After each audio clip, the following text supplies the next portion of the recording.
À présent, voyons ensemble les combinaisons possibles entre partenaires avec différents types d'attachements. Je mettrai un tableau à la fin du podcast. Pour connaître le fonctionnement des couples à l'attachement sécurisant, je vous suggère d'écouter le podcast au sujet du couple conscient. Voyons maintenant comment les agissements, les sentiments, les pensées de certains traduisent leur désarroi dans la relation amoureuse. Leur perception et donc le filtre qu'ils utilisent en amour va aller jusqu'à mettre en danger, voire détruire la relation. Ce sont au fond toutes des façons tragiques de dire une souffrance alors qu'on ne connaît pas les mots ou la façon ajustée, adéquate de le dire. Que ce soit une tension interne ou une pression extérieure sociale, la souffrance et la douleur peuvent être dévastatrices, aussi violentes dans les silences, les non-dits, que dans l'agression déclarée, verbale ou physique. Entre partenaires insécurisants, les échanges vont souvent basculer d'un instant à l'autre vers l'inacceptable. Et donc ici, on n'est pas là pour juger ce qui est bien ou pas bien, mais de trouver ensemble une voie et des ressources pour éviter le passage à l'acte, éviter l'irréparable. Parce que bien souvent, au pic de sa souffrance, dans l'œil du cyclone, on se sent bien démuni et bien seul. Lorsqu'on est dépassé par les événements, dépassé par ces émotions débordantes, l'apaisement peut venir du côté d'un partenaire rassurant ou d'un partenaire insécurisant qui se prend en charge psychologiquement. Retenez que la clé et ce qui est central dans les enjeux relationnels par rapport au type d'attachement, c'est la notion de sécurité. Si l'un des partenaires dans un couple mixte est sécurisant, eh bien, il apportera sa sécurité à l'autre qui est insécurisant. On pourrait déduire d'un couple mixte sécurisant-insécurisant que c'est l'insécurité qui prend le dessus. Eh bien non. Tout le défi, lorsque on est dans un couple où les deux sont insécures et insécurisants, eh bien c'est qu'il y en a un des deux qui arrive en sécurité, parce que sa sécurité rayonnera sur le second. Le partenaire sécure sera présent dans le lien, même à des moments de conflit les plus durs. Il sentira par anticipation la crise et pourra soutenir l'autre. Il restera alors après chaque tempête le souvenir qu'on a les moyens, qu'on est capable de la traverser. Et cela, ça donne de la force pour avancer ensemble, de regarder l'avenir ensemble. Chez les couples insécures, souvent en difficulté et malmenés, les partenaires diront de leur relation qu'elle est trop compliquée. Pourquoi est-ce qu'on ne pourrait pas être dans la simplicité? Ils sont souvent déçus et se plaignent d'un manque de romantisme. Dans ces couples en difficulté, bien souvent, le filtre qu'ils vont mettre en amour va les faire voir ou interpréter les réactions du partenaire de manière biaisée et anxiogène. Cela peut créer une peur intense et même des réactions physiques très dérangeantes. Pour certains, le simple fait d'oser dire ce qu'ils ressentent en termes négatifs leur fait tellement peur qu'ils n'oseront même pas le dire et vont plutôt s'éteindre dans une forme de dépression et puis un jour exploser de colère. Et pour d'autres, le fait de sentir l'attente, une attente du partenaire, va les submerger de colère. Mais ils ne vont pas spécialement le dire. Ils préféreront tout réprimer dans un silence ou carrément une fuite de la relation. Mais retenons que derrière cette colère réprimée, il y a toujours une peur d'être rejeté, d'être abandonné, d'être envahi, ou même une peur de perdre son intégrité. Que ce soit l'agressivité, le besoin de l'autre, la dépendance ou la fuite, en réalité, tous ces mécanismes sont mis en place pour limiter la souffrance de l'instant. La réaction suite à une souffrance est difficile à modérer, à pondérer, et aussi elle va décontenancer le partenaire. Après coup, on peut être soi-même surpris par l'excès dans notre propre réaction, car on ne voit pas qu'en fait, c'est une réponse à ce qui a été vécu dans l'enfance.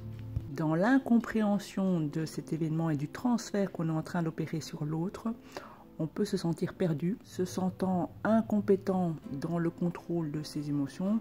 On peut alors plonger dans le sentiment de la honte. Et voilà donc ce que sont les troubles de l'attachement. Un événement à l'âge adulte va recréer les mêmes circonstances que nous avons vécues en termes de trauma infantile. Il va venir déclencher des mémoires encodées dans le corps durant l'enfance. C'est comme si l'histoire se répétait et notre système nerveux se met en mode de sécurité. Une simple mimique, une intonation, une expression du visage inattendue du côté du partenaire ou même une remarque anodine peuvent déclencher tout ce système de défense.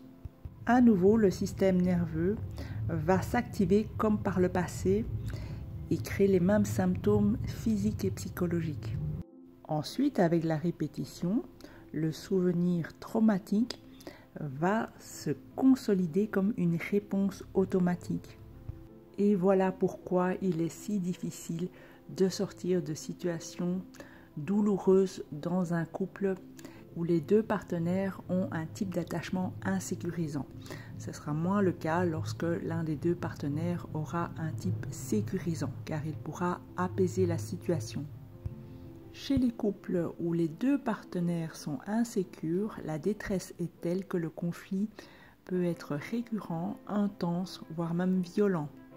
Le triste constat est de se dire que ces partenaires-là, même s'ils s'aiment très très fort, ils sont empêchés dans leur relation. La moindre observation dans la relation peut amener des discussions et des discussions sans fin, et la menace de séparation semble toujours imminente, créant une telle détresse chez les deux partenaires que l'un va demander de la proximité de façon excessive pour se rassurer, là où l'autre voudra de manière excessive se désengager. L'amour est certes un ingrédient indispensable à la réparation dans la relation, mais encore faut-il connaître tous ces enjeux et tous les mécanismes de protection liés à l'attachement. Tout ce qu'on peut observer dans une relation en termes de comportement, en termes d'accrochage, cache en fait des conflits plus profonds irrésolus. Et ceux-ci, malheureusement, sont accompagnés du filtre dont je vous ai parlé, le filtre à travers lequel on va vivre la relation. Et donc, malheureusement, de manière tout à fait interprétative. Retenez que plus le matériel traumatique est lourd, plus on voit la réalité de manière inversée. Par exemple, quelqu'un qui veut simplement avoir la paix et qui fuit la relation, on croit qu'il nous veut du mal, et la personne qui nous veut du mal, on croit que c'est l'amour de notre vie.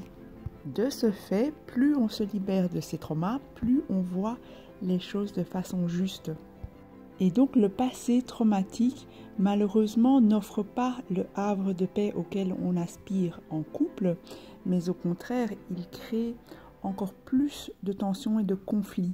Les partenaires qui souffrent de troubles de l'attachement ont du mal à décrocher de leur boucle émotionnelle négative lorsqu'ils sont en conflit, ce que font très facilement les partenaires sécures. Chez ces couples-là, la gestion émotionnelle est beaucoup plus présente. Ils ne sont donc pas comme les couples insécures pilotés par leur cerveau de survie, le reptilien.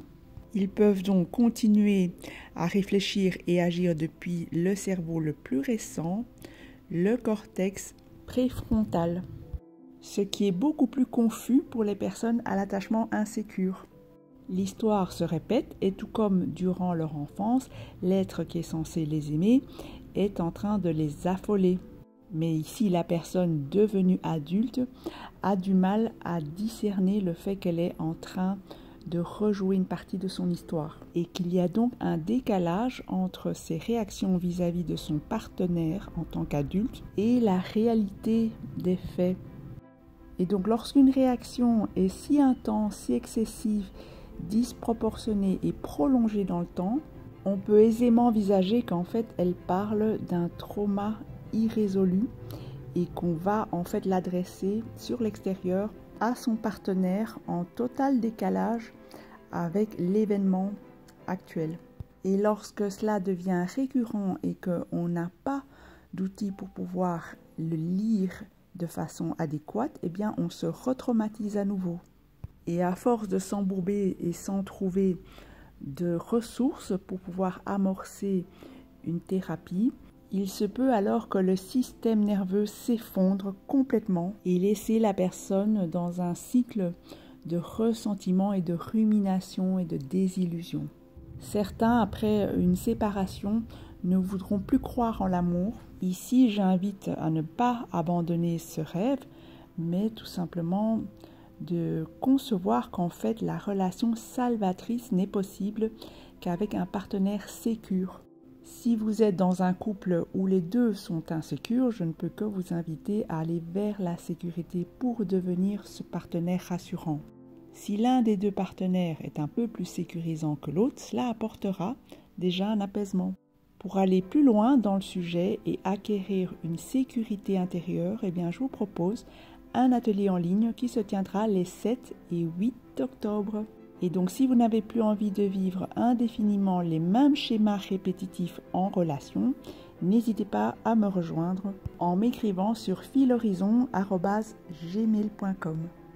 Explorons maintenant ce tableau des combinaisons pour voir de manière directe, parce que moi je suis quelqu'un de visuel et donc peut-être que ça aide toutes les personnes qui le sont comme moi à concevoir en un seul coup d'œil qu'en fait, dès lors qu'on a un attachement sécure, on dispose des ressources pour initier une relation équilibrée avec un autre partenaire à l'attachement sécure. Mais encore, on voit que la relation entre quelqu'un qui aura un type d'attachement sécure et avec quelqu'un qui a un type d'attachement insécure restera satisfaisante, avec bien sûr différents niveaux de satisfaction, parce que le partenaire sécure apportera l'écoute, l'attention, l'apaisement nécessaire à l'autre partenaire qui est insécure. Après, cela ne garantit pas qu'il aura envie de rester dans la relation éternellement. Ici, on note juste que la mixité entre partenaires à l'attachement sécure et insécure créera une relation satisfaisante. Dans tous les autres cas, s'agissant d'une relation entre partenaires à l'attachement insécurisant, que ce soit anxieux, évitant ou désorganisé, le taux de satisfaction des partenaires sera très bas et le moins satisfaisant sera certainement le couple qui combine deux personnes à l'attachement désorganisé, car la relation sera certainement très chaotique. Bien plus chaotique qu'entre, par exemple, deux personnes anxieuses. Elles vont pouvoir se comprendre dans leur anxiété et donc fusionner, se soutenir l'une l'autre par rapport à leurs manques ou leurs besoins, mais à la moindre contrariété, elles pourront aussi exploser. Donc ça reste un couple instable. En général, ces couples-là font tout ensemble et manquent un peu de fenêtres sur le monde de respiration. Ensuite, la combinaison entre deux partenaires à l'attachement évitant apportera de la froideur à la relation, peu d'intimité, peu de partage sur ce que l'on ressent véritablement et donc peu de connexion profonde. Ces couples-là fonctionnent plutôt bien sur le plan logistique, donc en surface, car ils sont très autonomes, ils vivent plus ou moins leur vie chacun de leur côté, en laissant l'autre tranquille et en évitant les conflits. Pour toutes les autres combinaisons entre partenaires avec un type d'attachement insécure, eh bien, la relation va malheureusement renforcer leur insécurité, comme exposé tout le long de ce podcast, si la conscience n'est pas mise dessus. Et donc, sans mise en lumière, il est difficile d'arriver en sécurité. En revanche, retenez que, quel que soit le type d'attachement qu'on a au départ, il est toujours possible d'arriver à obtenir une sécurité, de l'acquérir. Donc, c'est pourquoi je vous invite à venir participer aux ateliers en ligne qui se tiendront les 7 et 8 octobre. N'hésitez pas à m'écrire sur filhorizon@gmail.com. Au programme, vous découvrirez les clés, les outils, les ressources pour vous retrouver en sécurité, donc devenir un partenaire sécure. Mais encore, nous verrons ce qu'est le type d'attachement des flammes jumelles. J'espère que vous avez apprécié ce podcast. Si c'est le cas, je vous remercie de le liker, de le partager ou de vous abonner pour connaître la suite des podcasts. Je vous remercie et vous dis au revoir et à très bientôt.